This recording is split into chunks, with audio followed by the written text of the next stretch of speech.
حصار یار مکمل ناول قسط نمبر 2 رائٹر ہیں رابعہ خان۔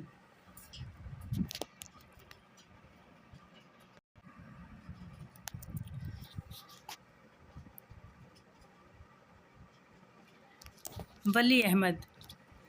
زمان نے اسے محبت سے پکارا تو اس کا حلق تک کڑوا ہو گیا۔ مت کہیں مجھے ولی احمد، نہیں ہوں میں آپ کے خاندان کا حصہ، ناجائز ہوں میں، گندگی کی پوٹلی ہوں میں۔ کیوں نئی زندگی دی آپ نے مجھے سردار بابا؟ اس کی ہچکی ابھری، آنکھوں میں نمکین پانی جمع ہونے لگا تھا۔ کیوں کیا آپ نے میری ذات پر احسان؟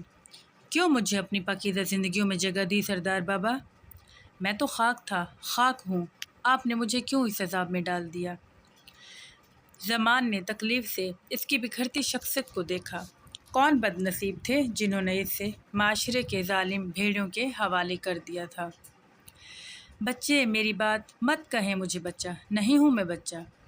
اس نے ان کی بات کاٹی تھی، اس کا وجود زلزلوں کی زد میں تھا، آواز تک لرز رہی تھی۔ کیوں اٹھایا آپ نے مجھے مسجد کے دروازے سے؟ اٹھا لیا تھا تو کسی جانور کے آگے ڈال دیتے، مجھے اتنی اذیت تو نہ ہوتی سردار بابا۔ وہ بے اختیار زمین پر بیٹھا تھا، اس کے قدموں سے جان ختم ہوتی جا رہی تھی۔ زمان نے آگے بڑھ کر اسے خود میں بھینچا، اس کی روشن پیشانی پر بوسہ دیا۔ بس میرا بچہ، کیوں چھوڑ دیا مجھے میرے والدین نے سردار بابا؟ وہ ہچکیوں سے رو رہا تھا۔ میں کتنا بد نصیب ہوں۔ بد نصیب تو نہیں، بد نصیب وہ ہیں۔ مجھے مار دیں سردار بابا۔ اس پر یکدم ہذیانی کیفیت طاری ہو گئی تھی۔ میرا گلہ دبا کر مار دیں، یہ احسان میری ذات پر کر دیں، میں آپ کو اپنا خون معاف کرتا ہوں۔ اس کی دہائی پر زمان کانپ کر رہ گئے تھے۔ نہ میرا بچہ، زندگی خدا کی نعمت ہے، اس نے مشکلیں رکھی ہیں تو آسانی بھی ساتھ ہی رکھی ہے۔ یہ مایوسی اچھی نہیں ہے۔ مگر اسے شدید کیفیت کے باعث بخار نے آ گھیرا تھا۔ اسے نشاور دوائیں دے کر سلایا اور زمان کمرے سے نکل آیا۔ بختیار، نثار، ان کی چنگھاڑتی آواز نے سب کو ہلا کر رکھ دیا تھا۔ جی آغا جان۔ وہ دوڑتے ہوئے لاؤنج میں آئے۔ وہ لب بھینچے آگے بڑھے اور دونوں کو زناٹے دار تھپڑ رسید کیا۔ کسی انسان پر ظلم کرتے شرم نہیں آئی تم دونوں کو؟ کیا ہو تم دونوں؟ خود کیا ہو؟ کبھی اپنے اس مکروہ وجود کو آئینے میں نظر بھر کر دیکھا ہے؟ دیکھا ہے؟ وہ دھاڑے تھے۔ خدا کی مخلوق پر ظلم کر کے کون سی برتری ثابت کرنا چاہتے ہو؟ تم اسی لیے افضل ہو کیونکہ اپنی ماں باپ کی آغوش میں رہے ہو بچپن سے، بس اسی لیے اتنی اکڑ ہے۔ ارے ڈرو اس قہر سے، اس کے عذاب سے۔ وہ رب تمہیں ایسی جگہ پیدا کر دیتا تو کیا کر لیتے تم لوگ؟ یہ گھمنڈ، یہ غرور، یہ خاک ہے سب۔ کوئی اپنی مرضی سے پیدا نہیں ہوا اس دنیا میں۔ اس کو کوستے ذرا سوچا ہوتا تو نوبت یہاں تک ہرگز نہیں آتی۔ ان کی آنکھیں سرخ ہو رہی تھی، بی جان اور ملازم بھی اکٹھے ہو گئے تھے۔ ہاں تو آپ نے کیوں اس کو اس گھر میں پالا ہوا ہے؟ حسن تایا اور حسین تایا نے تو ایسی کسی لے پالے کو گھر میں نہیں گھسایا۔ پھر آپ کو کیا پڑی ہے زمانے بھر کا گند خود کے سر لینے کی؟ بختیار نے انتہائی بدتمیزی سے کہا تو زمان چند پل ضبط اسے دیکھتے رہے۔ جانتا ہوں میں کہ تمہارے منہ میں کس کی زبان بول رہی ہے۔ اچھے لوگوں کے ساتھ اٹھتے بیٹھتے تو کبھی اس قسم کی غلاظت تمہارے منہ کے راستے باہر نہیں نکلتی۔ لیکن بختیار صحیح کہہ رہا ہے آغا جان، اس کا ہمارے گھر میں، ہمارے خاندان میں کوئی حصہ نہیں ہے۔ وہ اس گھر میں کیوں رہ رہا ہے پھر؟ نثار بھی بھائی کی دیکھا دیکھی شیر ہونے لگا تھا۔ زمان کا چہرہ سرخ ہونے لگا۔ جب خدا کسی چیز کی استطاعت دیتا ہے نا تو بروز حشر وہ اس استطاعت کی بابت استفسار کرنے کا حق بھی رکھتا ہے۔ میں خدا کے سامنے اور اپنے پرکھوں کے سامنے اس بڑے دن میں مجرموں کی طرح گردن جھکا کر نہیں جانا چاہتا۔ اور رہے تمہارے تایا جان تو وہ اپنے اعمال، اپنے فیصلوں کے خود ذمہ دار ہیں۔ وہ اس روز اللہ کو خود جواب دیں گے، میں ان کی جگہ جواب نہیں دوں گا۔ کوئی کسی کی جگہ جواب داری نہیں کر سکتا، یہ بندے اور رب کا معاملہ ہوتا ہے۔ میں نے اس کو اس گھر میں لا کر، اس کی پرورش کر کے، اس کی ذمہ داریاں اٹھا کر اس کی ذات پر نہیں اپنی ذات پر احسان کیا ہے۔ نیکی انسان اپنے لیے کرتا ہے، کوئی دوسرا آ کر تمہارے لیے کبھی کچھ نہیں کرے گا۔ آپ کی نیکیاں آپ کو مبارک ہوں آغا جان، مگر مجھ میں اتنا حوصلہ نہیں ہے کہ اسے برداشت کروں۔ وہ مجھے بلکہ اس گاؤں کے ہر شخص کو ناگوار گزرتا ہے، پتہ نہیں آپ کو کون سی نیکی کمانی ہے۔ بختیار نے اپنے باپ سے انتہائی بیزار ہو کر کہا تو زمان زہر خندہ سا مسکرائے۔ اگر کسی کو اس گھر میں ہوتے کسی بھی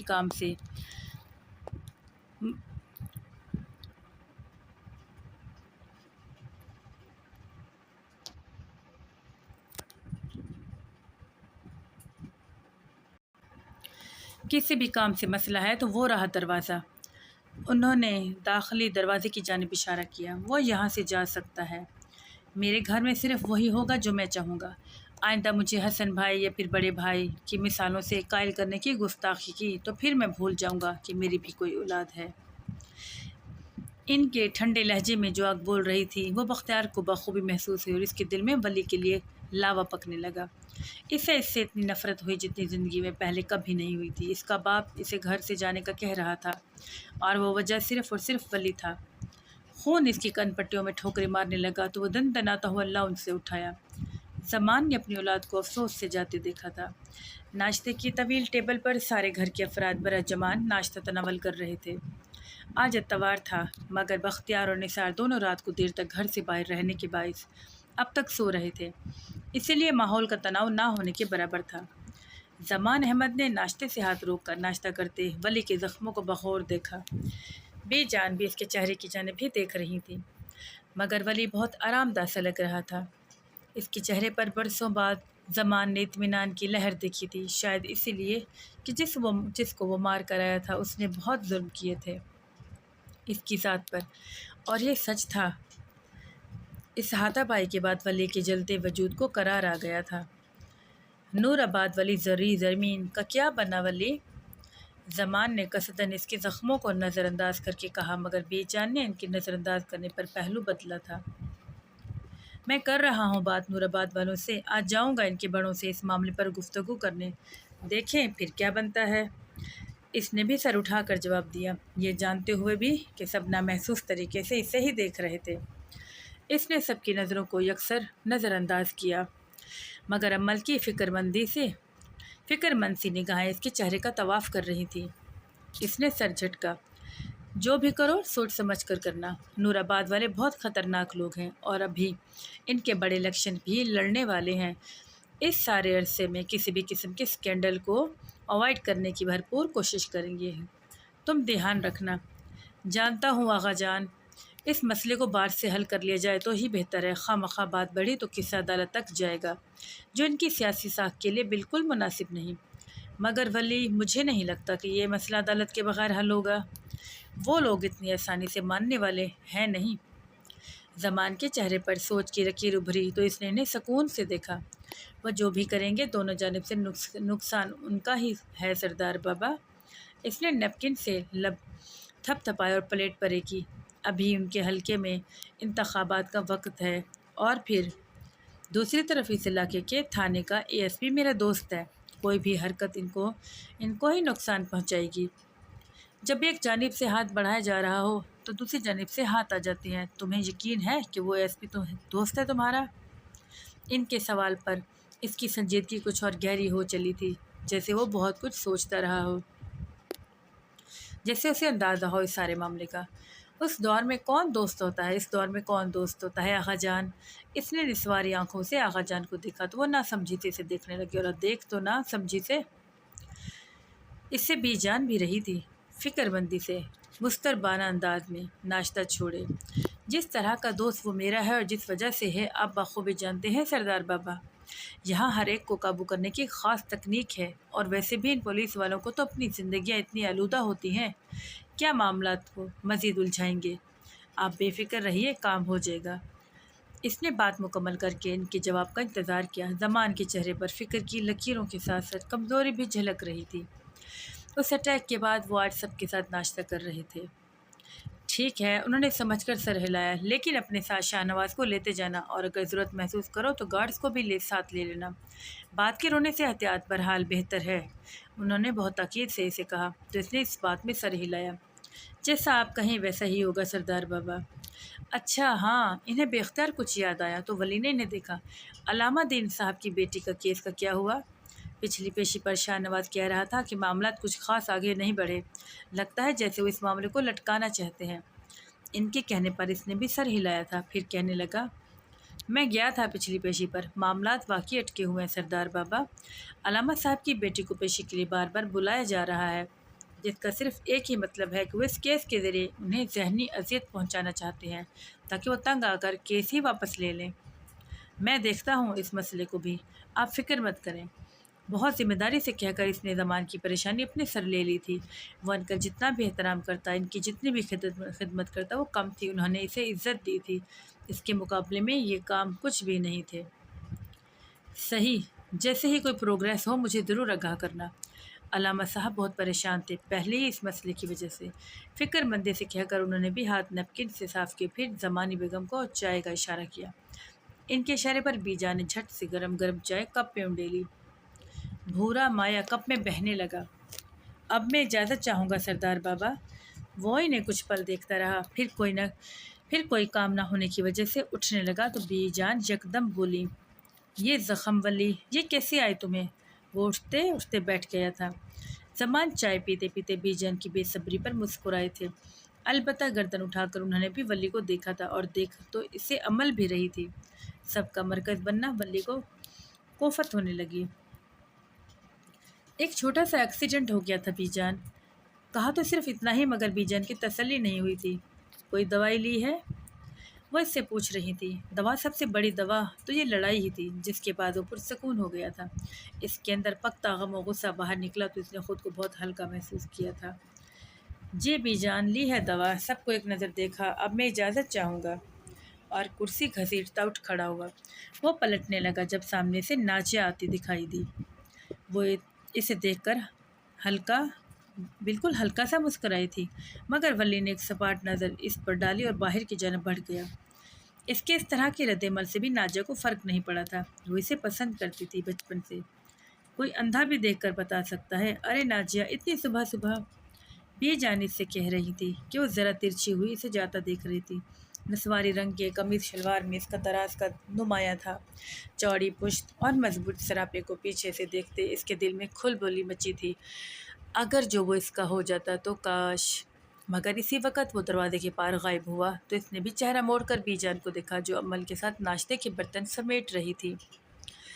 بس چچی، عمل کے ساتھ پیپرز کی تیاری کرنے آئی ہوں، بی ایس سی کے امتحان ہونے والے ہیں۔ عمل اس کی بات پر مسکرائی تھی۔ جی، ان محترمہ کو میں نے ہی قائل کیا ہے تیاری کرنے پر، ورنہ ان کا کوئی ارادہ نہیں تھا۔ وہ دونوں ہم عمر تھی، مگر ناجیہ عمل سے عمر میں بڑی لگتی تھی، شاید اپنے چہرے کے پکے پن کی وجہ سے، جبکہ عمل اس کے برعکس بہت معصوم اور سادہ تھی۔ وہ کچن سے باہر نکلی تو ناجیہ نے اسے بازو سے پکڑ کر کمرے کی جانب گھسیٹا۔ تم سے بہت ضروری بات کرنی ہے میں نے۔ وہ اسے کمرے میں دھکا دے کر خود دروازہ بند کرتی اس تک آئی۔ عمل اسے مشکوک نظروں سے ہی دیکھ رہی تھی۔ یقیناً کوئی کام ہوگا میڈم کو، اس کی بات پر وہ کھلکھلاتے ہوئے بیڈ پر لیٹی۔ ماں جی، کام تو ہے، مگر ایسا کام جس میں تمہیں کچھ نہیں کرنا، صرف میرے دل کی بات سننی ہے، اور بس۔ عمل میں اس راز کو اب اور نہیں سنبھال سکتی۔ وہ یکدم سیدھی ہو کر بیٹھی تو عمل مسکرا کر اس کی جانب بڑھی۔ اور کیا ہے وہ راز؟ اس کی ملائی سی جلد پر چٹیاں سی نکلی لٹ جھولنے لگی تو اس نے مسکرا کر اسے کان کے پیچھے اڑسا۔ اوف، کیسے بتاؤں؟ ناجیہ نے مضطرب ہو کر ہاتھ آپس میں رگڑے تو اس نے آنکھیں چھوٹی کی۔ قتل تو نہیں کر دیا کسی کو؟ اس کے پوچھنے پر وہ ہنسی تھی، مگر اس کے گالوں میں گھلتے گلال عمل کو کوئی اور داستان سنانے لگے تھے۔ عمل، میں ولی سے محبت کرتی ہوں، بہت امید سے اس نے اس کی جانب دیکھ کر کہا تو عمل کو چند پل لگے سمجھنے میں، اور جب اسے سمجھ آیا تو اس کا دل اندر ڈوب کر ابھرا۔ مطلب؟ اس نے بامشکل خشک پڑتے گلے کو تر کیا تھا، دل اب تک کانوں میں دھک دھک کر رہا تھا۔ ہاں ہاں ہاں عمل، میں اس سے محبت کرتی ہوں، بہت محبت کرتی ہوں، ابھی سے نہیں، بچپن سے کرتی ہوں، تب سے کرتی ہوں جب مجھے پتہ بھی نہیں تھا کہ محبت کا مطلب کیا ہوتا ہے۔ وہ کمرے میں گول گول چکر کاٹتی اسے بتا رہی تھی، اور عمل کو لگ رہا تھا کہ وہ کبھی ہل نہیں پائے گی، کیونکہ یہ آخری بات تھی جو اس نے نہیں سوچی تھی۔ پہلی بار اسے اپنا دل ڈوبتا محسوس ہو رہا تھا۔ یہ تو اس نے سوچا ہی نہیں تھا کہ ولی سے کوئی اور بھی محبت کر سکتا ہے، اور اب جب اسے پتہ چلا تو اسے اپنے وجود میں خاموشی پھیلتی محسوس ہوئی تھی، بھیانک خاموشی۔ شاہ نواز، گاڑی نکالو۔ وہ نسواری آنکھوں کو سیاہ چشمے سے ڈھکتا آفس میں داخل ہوا تو شاہ نواز بے اختیار اٹھا۔ ولی سر، تھوڑی دیر پہلے کانتا بی بی آئی تھی، نام سن کر وہ بے ساختہ مڑا تھا۔ کیوں؟ ان کا بچہ ہاسپٹل میں ہے، اس کی طبیعت بہت خراب ہے، ڈاکٹرز کہہ رہے ہیں کہ میں اسے شہر لے کر جانا ہوگا۔ فکر مندی سے پیشانی چھوتا وہ موبائل نکال کر اب چند نمبر ڈائل کر رہا تھا۔ کانتا اس گاؤں کی جوان بیوہ تھی جس کا شوہر زمینی مسئلوں میں مارا گیا تھا۔ خاندانی سپورٹ نہ ہونے کے باعث ولی نے اس کی ذمہ داری اپنے سر لی تھی۔ وہ اس معاشرے میں اور کسی ولی احمد کو بڑے ہوتے نہیں دیکھنا چاہتا تھا۔ باپ کا سایہ اس شفاف معاشرے میں زندہ رہنے کے لیے کتنا ضروری تھا، اس کا اندازہ اسے بخوبی تھا۔ فیصل، کانتا بی بی کے گھر گاڑی لے کر جاؤ اور انہیں شہر کے ہاسپٹل پہنچاؤ، میں فارغ ہو کر وہاں آتا ہوں۔ اور کوئی ان کا بیٹا بیمار ہے۔ اس نے فون رکھ کر شاہ نواز کی جانب دیکھا۔ وہ دروازے میں استادہ اس کا انتظار کر رہا تھا، نور آباد والوں کو آگاہ کر دیا تھا۔ اس نے کندھے پر ڈلی سیاہ شال درست کرتے اس سے پوچھا۔ وہ ساتھ ساتھ چلتا بتانے لگا، جی سر، بتا دیا تھا، وہ آپ کا انتظار کر رہے ہوں گے، کوشش کیجیے گا سر کے بات ہی کے ذریعے سمٹ جائے۔ جانتا ہوں، خیر یہ اتنی بھیڑ کیوں اکٹھی کر رکھی ہے تم نے؟ اس نے گاڑی میں بیٹھتے باہر کھڑے گارڈز کو دیکھ کر استفسار کیا تو شاہ نواز ایگنیشن میں چابی گھماتا بتانے لگا، یہ سردار بابا کا حکم تھا ولی سر۔ اس نے ایک پل کے لیے بیک ویو مرر میں اسے دیکھا تو اس نے گہرا سانس لے کر اس بات میں سر ہلایا اور اسے چلنے کا اشارہ کیا۔ وہ نور آباد میں داخل ہوا تو پورے گاؤں میں ہلچل سی مچ گئی۔ لوگ اپنے اپنے کچے گھروں سے باہر نکل آئے، اس لاؤ لشکر کو دیکھ رہے تھے جو ولی کی گاڑی کے پیچھے سینکڑوں گاڑیوں میں چلا آ رہا تھا۔ اس نے سپاٹ نظروں سے گاؤں کے مکینوں کو دیکھا اور گاڑی رکنے پر دروازہ کھول کر باہر نکل آیا۔ بڑی سی اونچی حویلی کے باہر اس کے استقبال کو بہت سے ملازم تھے۔ اس نے اس بات میں سر ہلایا اور ان کی معیت میں چلتا حویلی کے اندر داخل ہوا۔ رتبے اور عمارت میں وہ زمان احمد کے خاندان سے کہیں پیچھے تھے، مگر شاید اپنی دھاک انہوں نے جانیں لے کر قائم کر رکھی تھی۔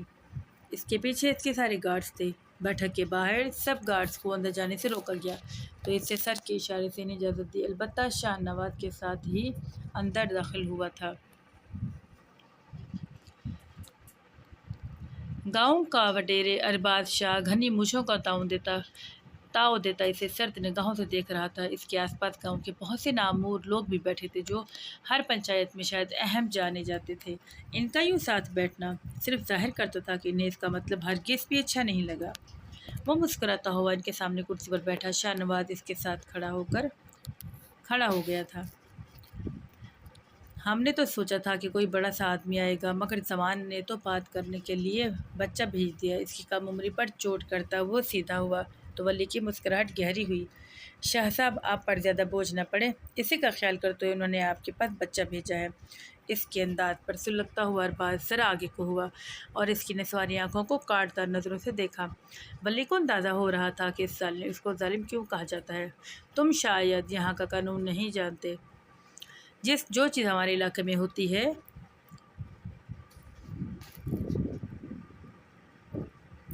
وہ ہماری ہی ہوتی ہے۔ کوئی کاغذ، کوئی دعویٰ اسے ہمارے تسلط سے نہیں نکال سکتا، اور جو نکالنے کی کوشش کرتا ہے تو اس کا علاج ہم کرنا بہت اچھے سے جانتے ہیں۔ اس نے مسکرا کر کوہنیوں کو گھٹنوں پر ٹکایا اور ہتھیلیاں باہم ملائیں، پھر ارباز شاہ کی آنکھوں میں بے خوفی سے دیکھا۔ جو علاج آپ کرتے ہیں اس علاج سے بخوبی واقف ہیں ہم، مگر جو علاج ہم کرتے ہیں کیا اس کو جاننے کی زحمت کی ہے آپ نے؟ ماحول میں عجیب سا تناؤ اتر آیا تھا۔ ہر ایک ٹکٹکی باندھے دو نفوس کو دیکھ رہا تھا جو ماحول سے بے نیاز ہو کر ایک دوسرے کی آنکھوں میں آنکھیں ڈالے ہر روز وار کے لیے تیار تھے۔ تو پھر اس میں جیتے گا وہی جو وار پہلے کرے گا۔ ارباز شاہ کا دماغ اس کے جواب پر بھنایا۔ اور تم تو پھر ذرا جتنے ہو، کتنی زندگی ہوگی تمہاری؟ زیادہ سے زیادہ 24 سال، مجھے دیکھو 60 سال کا ہوں، 8 قتل کیے ہیں اور میں نے، اور آج تک۔ اس کی بات بلند ہوئی۔ ولی جیسے ہی بیٹھا تھا بے تاثر اسپاٹ چہرہ لیے، البتہ اس چہرے پر ٹھنڈی مسکراہٹ تھی اور آگ جیسی برف۔ آج تک کوئی مائی کا لال مجھے سلاخوں کے پیچھے نہیں کر سکا، اور یہ بھی جان لو کہ اگر ہم مار دیتے ہیں تو لاش تک گھر والوں کو نہیں لوٹاتے۔ چیر کووں کے آگے ڈال دیتے ہیں۔ وہ واقعی بہت ظالم شخص تھا۔ اب کے ولی کی مسکراہٹ سمٹی، چہرے پر کاٹ ابھری۔ آپ اپنی بدعمالیاں مجھے نہ بتائیں جناب، خدا کو کیا جواب دیں گے اس کی تیاری کریں۔ ویسے بھی میں اپنی چیز لینے آیا ہوں، اپنی چیز لے کر جاؤں گا، سیدھی طرح سے نہیں تو پھر ٹیڑھی طرح سے، لیکن یہ آپ طے کریں گے کہ آپ معاملہ کیسا چاہتے ہیں۔ میں آپ کو دو راستہ بتا دوں گا، آپ کو کون سا راستہ اختیار کریں گے یہ فیصلہ آپ کا ہے۔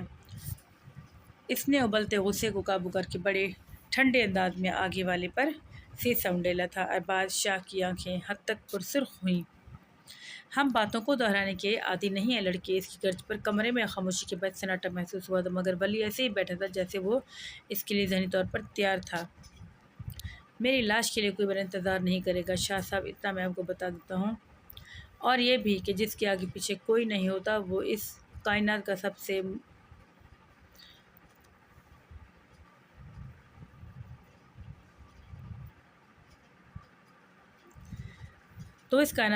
مشکل شکار ہوتا ہے۔ آپ جو چاہیں کریں، مگر میں معاملات بار سے ہی طے کرنا چاہتا ہوں۔ کمزوریاں آپ کی بھی ہیں اور میری بھی، دوستیاں آپ بھی رکھتے ہیں اور میں بھی، لڑنا آپ بھی جانتے ہیں اور میں بھی تو وہ سیدھا ہوا۔ ہاں، بہتر یہی ہے مسئلے کو بڑھانے کے بجائے انصاف کی بات کی جائے اور جلد از جلد اس معاملے کو ختم کیا جائے، ورنہ سیاست میں آپ کے چڑھے مقام کو پیر سے کچلتے مجھے بالکل بھی افسوس نہیں ہوگا۔ آخر میں اس کا انداز وارننگ دینے والا تھا، مگر آگے بھی وہ لوگ تھے جنہیں شاید ڈر سے کبھی واسطہ ہی نہیں پڑا تھا۔ اس کی باتوں کو استہزا ہنس کر ہوا کر دیا۔ دیکھو تو اب یہ ذرا جتنا لڑکا ہمیں بتانے چلا ہے کہ آگ کی جنگ میں زندہ کیسے رہا جاتا ہے۔ لڑکے ہنستے ہنستے وہ یکدم گھرایا تو ولی نے اسے دلچسپی سے دیکھا۔ تم جیسے بہت آئے اور بہت گئے ہیں، تم جیسوں کو تو ہاتھ پر پڑی دھول کی طرح اڑا دیتے ہیں ہم، اس لیے جو بھی ارادے لے کر آئے ہو ابھی کے ابھی پلٹ جاؤ، ورنہ اپنی ٹانگوں پر واپس جانا تمہیں نصیب نہیں ہوگا۔ شاہ نواز کا ہاتھ ریوالور پر رینگا تو ولی نے اسے تنبیہ نظروں سے اشارہ کیا۔ اس نے اشارہ سمجھ کر گردن جھکا دی تھی۔ ہمارا ارادہ آپ اچھے سے جانتے ہیں شاہ جی، اور اگر آپ اس ذلت کا پرچار چاہتے ہیں تو اس میں آپ کی بھرپور مدد کریں گے۔ پھر یاد رکھیے گا کہ حالات کے ذمہ دار آپ خود ہوں گے۔ میں نے آپ کو بہت آسانی کی راہ دکھائی ہے، آپ سے بہت سبھاؤ سے بات کی ہے، کوئی گالی گلوچ کسی چیز کو آڑے نہیں آنے دیا، مگر وہ ٹھہرا اور ارباز شاہ کے سارے کارندوں پر ایک اچٹتی نگاہ ڈالی۔ اگر آپ خود اس بات کو حل نہیں کرنا چاہتے تو آپ کی مرضی، آپ سے کورٹ میں ملاقات ہوگی۔ وہ شال کندھے پر ڈالتا اٹھا تو اس کے ساتھ ہی شاہ نواز باہر نکلا، گارڈز کے ہمراہ وہ داخلی دروازے تک آیا، پھر مڑ کر اس حویلی کو آخری نظر دیکھا اور تلخ مسکراہٹ کے ساتھ گاڑی میں بیٹھ گیا۔ سارے راستے شاہ نواز نے اسے دیکھتا آ رہا تھا، آخر اس سے رہا نہ گیا تو پوچھ پڑا، سر آپ جانتے تھے کہ یہ مسئلے بات سے حل ہونے والے نہیں ہیں، پھر آپ نے یہاں تک آنے کی زحمت کیوں کی، سیدھا کیس کیوں نہیں کیا ان پر؟ اس نے اس کے سوال پر کھڑکی سے گردن موڑ کر پیچھے جھانکنے کی شیشے کی طرف دیکھا۔ میں دیکھنا چاہتا تھا کہ یہ لوگ کتنے پانی میں ہیں، ہمارے جیسے ہیں یا پھر ہم سے ذرا کم؟ پیسے میں تو واقعی ہمارے مقابلے پر نہیں، مگر تعلقات میں جاندار ہیں یہ لوگ۔ میں بس یہی دیکھنا چاہتا تھا کہ کتنے مضبوط ہیں، کیا حساب کتاب ہے، تاکہ پھر عدالتی جملہ بھی اس نوعیت کا ہوگا۔ آپ کو کیا لگتا ہے عدالت سے مان جائیں گے یہ لوگ؟ آپ کو کیا لگتا ہے عدالت سے مان جائیں گے یہ لوگ؟ اچھی خاصی الٹی کھوپڑی ہے ان کی۔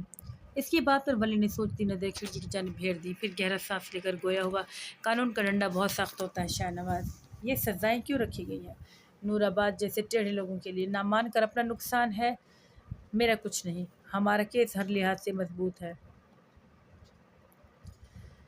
شاہ نواز نے سمجھ کر گردن ہلائی، مگر اسے ابھی بھی ایک بات تنگ کر رہی تھی، جیسے یہ کافی نہیں تھا، اس ایک کیس کر دینا کچھ بھی نہیں تھا۔ سر اگر انہیں اس کیس سے فرق نہ پڑا تو پھر جتنی کمزوری اس نے سارے عرصے میں قتل کر کے اکٹھی کی ہیں، ہم اسے انہیں کمزوریوں سے کھینچ کر گھٹنے سے باندھ دیں گے۔ انسان جتنا با اثر ہوتا ہے نا شاہ نواز، اللہ اندر سے اتنا ہی اپنی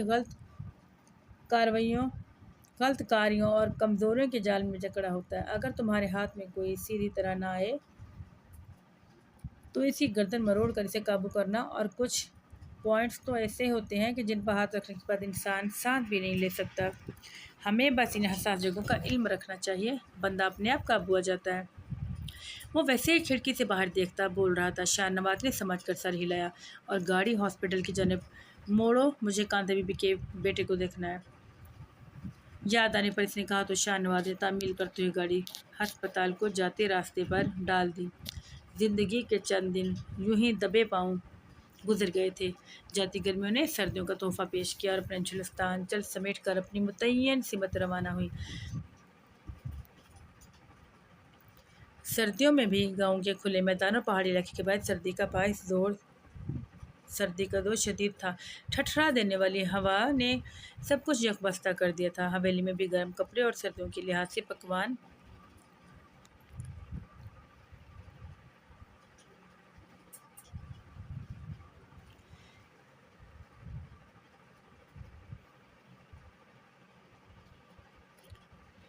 حویلی میں بھی گرم کپڑے اور سردیوں کے لحاظ سے پکوان بدلے تو شامیں معطر رہنے لگیں۔ وہ اپنے گرد لپٹی شال کو مزید درست کرتا حویلی میں داخل ہوا تو گہری ہوتی مغرب کے بعد حویلی کے سارے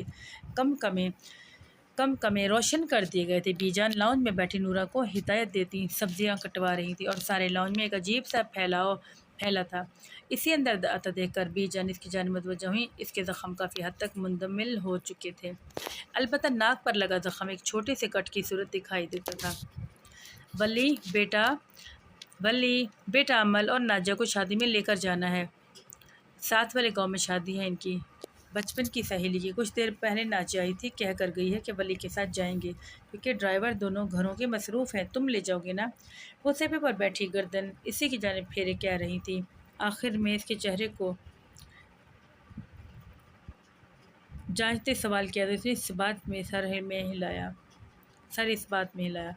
جی بی جان، لے جاؤں گا۔ جانا کب ہے اور واپسی کا وقت بھی بتا دیں تاکہ میں شاہ نواز کو سارے کام سمجھا کر جاؤں۔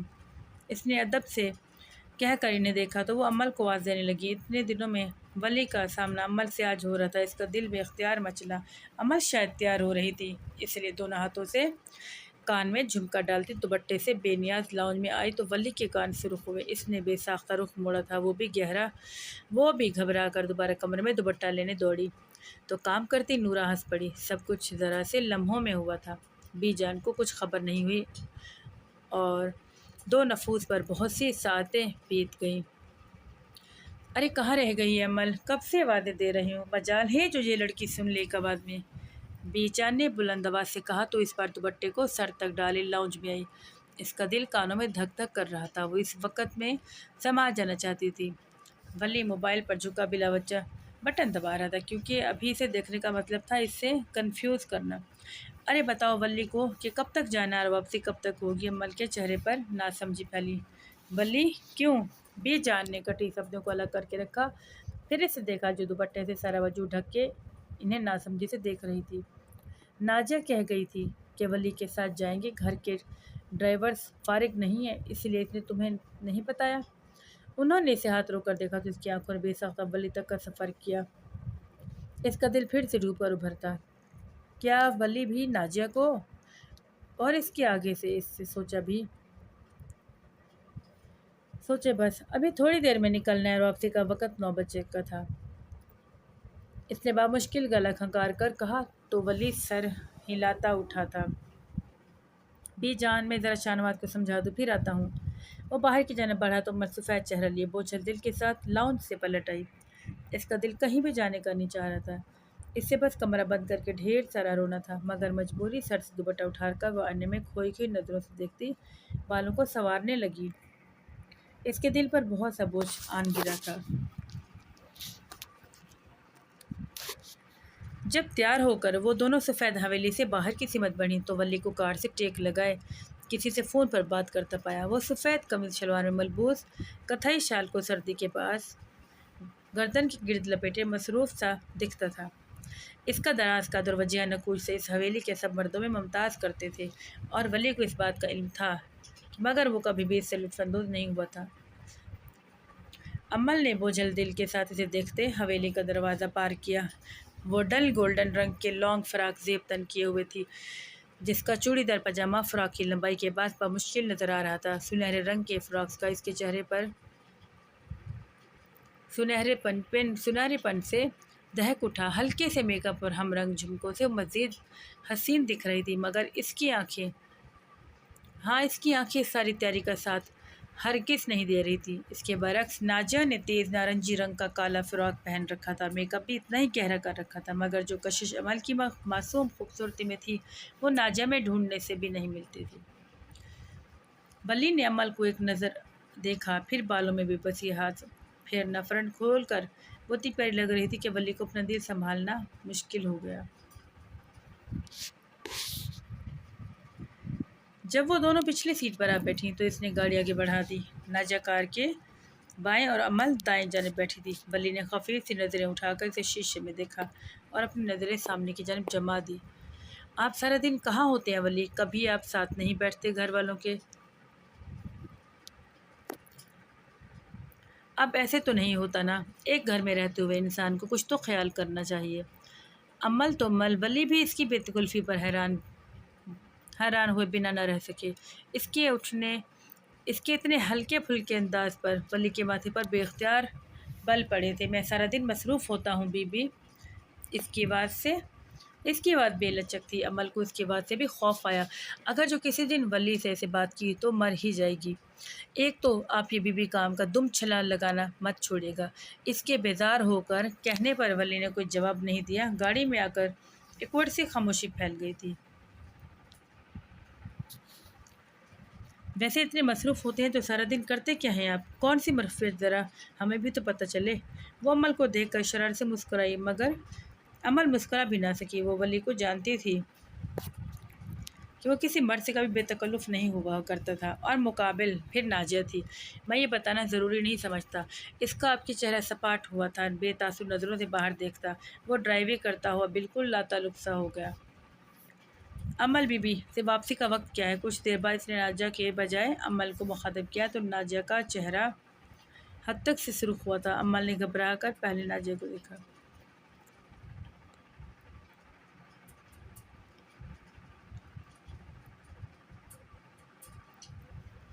بے تاثر نظروں سے باہر دیکھتا وہ ڈرائیو کرتے ہوئے بالکل لاتعلق سا ہو گیا تھا۔ عمل بی بی واپسی کا وقت کیا ہے؟ کچھ دیر بعد اس نے نازیہ کے بجائے عمل کو مخاطب کیا تو نازیہ کا چہرہ حد تک سے سرخ ہوا۔ عمل نے گھبرا کر پہلے نازیہ کو دیکھا اور پھر اسے 9 بجے۔ وہ جانتا تھا، مگر اس نے شاید نازیہ پر بہت کچھ جتانے کے لیے اسے مخاطب کیا تھا۔ عمل کے دل سے بوجھ ہٹنے لگا۔ وہ نازیہ کو نہیں پسند کرتا تھا۔ اس کے دل میں بھی سکون تھا اترنے لگا، مگر نازیہ دوسری جانب سلک کر رہ گئی تھی۔ کچھ ہی دیر میں دوسرے گاؤں کا داخلی دروازہ پار کیا تو وہ دور سے بجتی شہنائی سنائی دینے لگی۔ شاید انہوں نے شادی پر سارے گاؤں والوں کو اکٹھا کیا تھا، اسی لیے گاؤں شروع ہوتے ہی لوگ جب غفیر نظروں سے گزرنے لگا۔ وہ سب حویلی میں شادی کے لیے اکٹھے ہوئے تھے۔ اس نے گاڑی رش سے ذرا ایک طرف لگائی اور پھر گاڑی سے اتر کر جائزہ لینے لگی۔ رش ذرا چھٹا تو اس نے کھڑکی سے اندر جھانک کر انہیں باہر نکلنے کو کہا۔ نازیہ تو اسی وقت دھم دھم کرتی چلی گئی، مگر عمل پچھلی سیٹ پر ہی بیٹھی تھی۔ بی بی آپ بھی چاہیے، اس نے اندر بیٹھتے کہا تو عمل نے ہاتھ آپس میں رگڑے۔ ٹھنڈ کے بعد اس کے ہاتھ یخ پڑ رہے تھے۔ کچھ کہنا ہے بی بی؟ اس نے نرمی سے کہا تو عمل سے خود کو روکنا مشکل ہوا۔ ولی آپ دنیا میں سب سے زیادہ کس سے محبت کرتے ہیں؟ اسٹیئرنگ پر ہاتھ جمائے اس نے چونک کر چہرہ اٹھایا تو وہ شیشے میں اسے دیکھ رہی تھی۔ اس نے گہرا سانس لے کر سامنے لگے شیشے کے باہر دیکھا، پھر اس کا دل دھڑک رہا تھا بہت زور سے، مگر وہ اسے پوچھنا چاہتی تھی۔ پھر ولی مسکرایا بی جان سے۔ عمل کو لگا اس کا دل باہر آ گرے گا۔ ولی ایسی اسٹیئرنگ پر ہاتھ جمائے سامنے دیکھتا رہا، پھر اس نے گہرا سانس لے کر نظریں اٹھائی۔ اس نظر میں ہر سوال کا جواب تھا۔ عمل کو لگا وہ کبھی سانس نہیں لے پائے گی۔ اب آنکھوں میں ٹوٹے خوابوں کی کرچیاں تھیں۔ اس کا دل کانپا۔ پھر محبت کرنا میرے اوقات سے باہر ہے بی بی۔ اور یہ تھا وہ جواب جو اس نے اپنی نظروں کے برعکس دیا تھا، حقیقی جواب، کڑوا جواب۔ کیا کوئی اور راستہ نہیں ہے ولی؟ اس کی آنکھوں میں پانی چمکنے لگا تو ولی کو لگا وہ خود کو کبھی معاف نہیں کر پائے گا۔ کوئی راستہ نہیں عمل بھی، کسی بھی اذیت سے بہتر ہے کہ آپ اپنے دل کو اوائل دنوں میں ہی قائل کر لیں۔ اس سے ان شروع دنوں میں ہی قابو کر لیں، نہیں تو پھر ایک وقت ایسا آئے گا جب یہ آپ کو قابو کرنے لگے گا، اور اس وقت سے خدا کی پناہ طلب کرنی چاہیے۔ وہ بہت نرمی سے بول رہا تھا، اس کے ساتھ سخت ہونا اسے شاید آتا ہی نہیں تھا، مگر نرم لہجے میں ادا کیے سخت لفظوں نے عمل کو بہت تکلیف دی تھی۔ اس کی آنکھ سے آنسو پھسلا۔ میرا دل تو مجھے بے قابو کرنے لگا ہے ولی، مجھے لگتا ہے آپ نے مجھے سمجھانے میں دیر کر دی، مجھے لگتا ہے آپ میرا دل کبھی نہیں سمجھے گا۔ آنسو روکنے کی وجہ سے اس کا گلا گھٹنے لگا، وہ خود پر قابو پاتی دروازہ کھول کر باہر نکل آئی۔ اس کے جاتے ہی ولی نے سیٹ کی پشت سے تھک کر سر ٹکایا اور سیاست سے گاڑی کی چھت کو دیکھا۔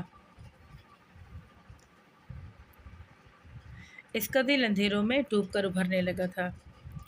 اس نے بامشکل اپنے ابلتے آنسوں کو حلق میں اتارا، بہت سے نمکین پانی اس کے اندر گرنے لگا۔ اس نے بامشکل اپنے ابلتے آنسوں کو حلق میں اتارا تو بہت سا نمکین پانی اس کے اندر گرنے لگا، اور جو آنسو انسان کے اندر گرتے ہیں وہ اس کو درہم برہم کر دیتے ہیں۔ باہر گرتے آنسو تو اپنے ساتھ اندر پلٹتی اذیت کو باہر لے آتے ہیں۔ گھر میں موجود آنسو نظر نہیں آتے، وہ روح کو بھگوتے، انسان کو کہیں اندر سے صاف کرتے۔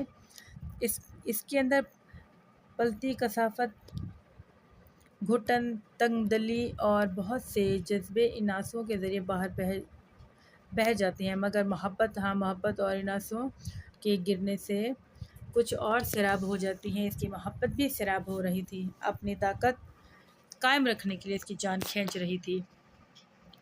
اس کا دل بے تحاشا دھکنے لگا تھا، آنکھوں پر آنسو روکنا اس کے لیے مشکل ہونے لگا تھا۔ اس نے گہرے گہرے سانس لے کر خود کو نارمل کرنے کی کوشش کی۔ بہت سے لوگ اسے رک کر دیکھنے لگے تھے۔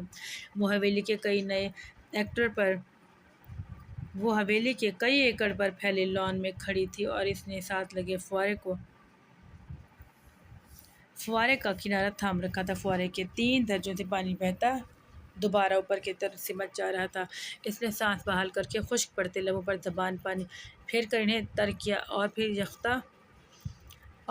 یخ پڑتے ہاتھوں کو آپس میں رگڑا۔ تھوک نکل کر وہ دوپٹہ سر پر دست کرتی آگے بڑھی۔ لاؤنج کے عین وسط میں اس کی دوست سامیہ بیٹھی تھی، سرخ زیب تن کیے بنی سنوری، بہت پیار لگ رہی تھی۔ یاد ہے کئی لڑکیاں اس کے کانوں میں سرگوشیاں کرتی اسے شاید اس کے شوہر کے نام سے چھیڑ رہی تھی۔ سامیہ کے چہرے میں گھلتے گال اور آنے والے حسین لمحوں کی امید دیکھ کر عمل کے دل کو کچھ ہوا۔ گھر کی خواتین آتے جاتے اس کی بلائیں لے رہی تھی، اسے دعاؤں سے نواز رہی تھی۔ وہ دروازے پر ایستادہ نظریں سارے منظر کسی بورے بت کی طرح دیکھتی، بہت سے آنسوؤں کو اندر اتارتی۔ سامیہ کو مہوسی دیکھی گئی تو کسی نے اسے بازو سے پکڑا، جیسے پل بھر میں ہوش میں آئی تھی۔ بیٹا یہاں کیوں کھڑی ہو؟ پھر خاتون کو اس کا چہرہ دیکھ کر جیسے یاد آ گیا۔ عمل زمان، بیٹا یہاں کیوں کھڑی ہے؟ سامیہ کب سے انتظار کر رہی تھی تیرا، اور اب جب آ گئی ہو تو دروازے کی زینت بنی ہے تو۔ ایک معمر سی خاتون نے اسے پہچان کر خود سے گلے لگاتے اس کی غائب دماغی پر چوٹ کی تو وہ شرمندہ سی ہو گئی۔ اسے واقعی اندازہ نہیں تھا کہ وہ اس طرح داخلی دروازے کے وسط میں کھڑی ہے۔ وہ خالہ میں اپنی بہن ناجیہ کو ڈھونڈ رہی تھی، وہ پتہ نہیں کہاں چلی گئی۔ آپ نے دیکھا ہے اسے؟ اچانک اسے ناجیہ کا خیال آیا تو اس نے اسے تلاش کرنے کے لیے یہاں وہاں گردن گھمائی۔ ارے یہیں ہوگی، کہاں جانا ہے اس نے؟ تو جا وہاں سامیہ کے ساتھ بیٹھ، ابھی کچھ دیر میں رخصتی ہو جائے گی تو تمہیں بات کرنے کا موقع بھی نہیں ملے گا۔ انہوں نے اسے تلاش کرتا دیکھ کر اسے روکا، پھر سامیہ کی جانب اشارہ کر کے اس سے عمل کی جانب متوجہ کیا۔ وہ اسے دیکھ کر چہک اٹھی، پھر ہاتھ ہلا کر مسکراتے ہوئے اپنے پاس بلایا تو عمل نے اس دنیا نے وہ اسے دیکھ کر چہک اٹھی، پھر ہاتھ ملا کر مسکراتے ہوئے اسے اپنے پاس بلایا تو عمل نے پھیکا سا مسکراتے ہوئے بوجھل قدم تک اس کی جانب بڑھا دیے۔ گھر میں عجیب افراتفری سی مچی تھی، خواتین اور لڑکیوں کا بہت رش تھا، ہنسی مذاق، کہکے اور پھولوں کو رنگوں کی برسات جیسے بھرتا تھی، جیسے گھر گیندے کے پھول سے بچ سجے ہونے کے باعث اس کی خوشبو سے مہک رہا تھا۔ وہ راستہ بناتی اس کے پاس آ کر پہلے گلے لگی، پھر اس سے الگ ہو کر اس کا صبح چہرہ دیکھا، پھر وہ دور سے جتنی خوبصورت لگ رہی تھی قریب سے کہنے پر تو اس کا روپ کچھ اور طرح نکھر رہا تھا۔ دیکھنے والی آنکھوں خیرہ کرتا ہے اس کا روپ۔ عمل کو بہت بھلا لگا۔ اس کے دل سے بے اختیار اس کے اچھے نصیب کی دعا نکلتی ہے۔ کیا ہوا تمہیں؟ اس کے مسکراہٹ چہرے پر سجانے کے باوجود سامی نے تو اس کے اداسی میں لپٹی آنکھوں کو محسوس کر لیا تھا۔ کچھ نہیں، اس نے گلا صاف کر کے مسکراتے ہوئے کہا تو سامی کی پیشانی پھیلی۔ کس کے ساتھ آئی ہو؟ کیا ولی ہے کے ساتھ؟ اس نے سمجھ کر چہرہ جانچتے سوال کیا تو عمل کی آنکھیں جلملا اٹھی۔ اس کا سر اس بات میں خود بخود ہل گیا تھا، سامیہ نے اسے دکھ دیا ہے۔ کیا ہوا ہے؟ کوئی بات ہوئی ہے کیا؟ اس نے ڈانٹ دیا ہے کیا تمہیں؟ اس نے کی ساتھ بہت سے سوال کیے تو عمل نے سر اٹھا کر نفی میں ہلایا۔ ڈانٹتا ہی تو نہیں ہو مجھے، سب کی طرح مجھے پہ کھینچ کر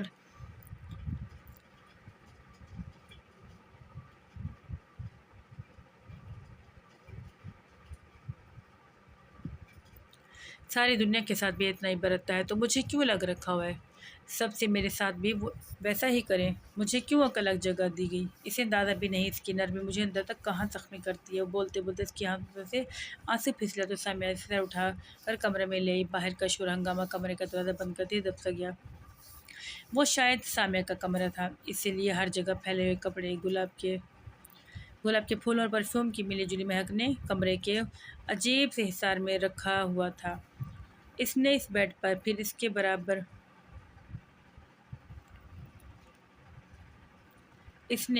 بٹھایا، پھر اس کی برابر فکر مندی سے آ بیٹھی۔ اس کا ہاتھ لے کر اپنے ہاتھ میں قید کیا تو عمل سے خود پر قابو پانا مشکل ہونے لگا۔ اسے میرے ساتھ اچھا نہیں ہونا چاہیے تھا۔ اس کی نرمی نے مجھے مشکل میں ڈال دیا، میں کہیں کی نہیں رہی۔ مجھے سمجھ نہیں آ رہا کہ میں خود کو کیسے سمجھاؤں، کیسے خود کو باز رکھوں، کیسے اپنے ہمکتے دل کو روکوں۔ اس کی آواز آخر میں کانپی تو سامیہ کے دل کو کچھ ہوا۔ وہ اس کی محبت کو بہت پہلے سے ہی جانتی تھی۔ کچھ نہیں ہوگا، اللہ بہت مہربان ہے عمل، سب ٹھیک ہو جائے گا۔ تم کیوں فکر کرتی ہو؟ کیا وہ کسی اور کو پسند کرنے لگا ہے؟ وہ کسی اور کو پسند کرتا، کسی اور سے محبت کرتا تو میں خود کو سمجھا کر بہلا کر اپنی محبت کا گلا گھونٹ کر دیتی۔ مگر سامیہ، وہ بے چینی سے اس کی جانب مڑی۔ وہ کسی اور کو پسند نہیں کرتا، کسی لڑکی سے سیدھے منہ بات تک نہیں کرتا۔ مجھے اس بات کا ڈر نہیں ہے، میں اسے بہت سے اچھے سے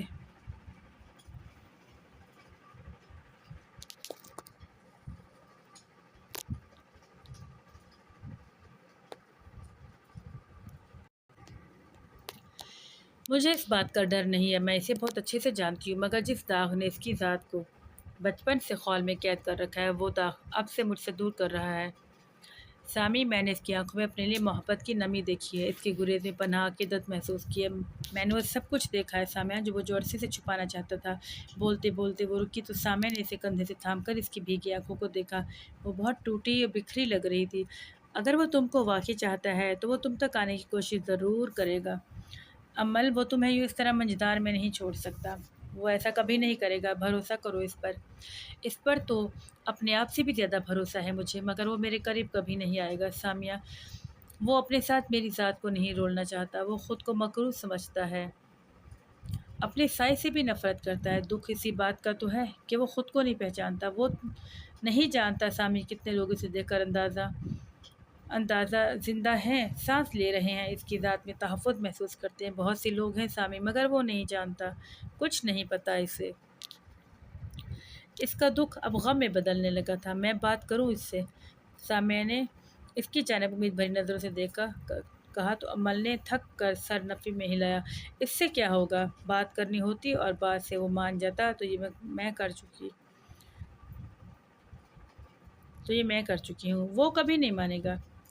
وہ میرے دونوں بھائی اس سے حد درجہ نفرت کرتے ہیں سامیہ، میرے لیے کوئی امید نہیں ہے، اب کچھ نہیں ہو سکتا۔ اسی پل کسی نے کمرے کے دروازے پر دستک دے کر دروازہ کھولا تو بیک وقت دروازے دروازے کی جانب مڑی، سامیہ کی امی سے بلا رہی تھی۔ اس نے اس کو مسکرا کر دیکھا اور پھر اس کا فرشی لہنگا سنبھالتی اسے باہر لے کر آئی۔ مہمان آنا شروع ہو گئے اور اب دلہن کی رخصتی کا وقت قریب آنے لگا تھا۔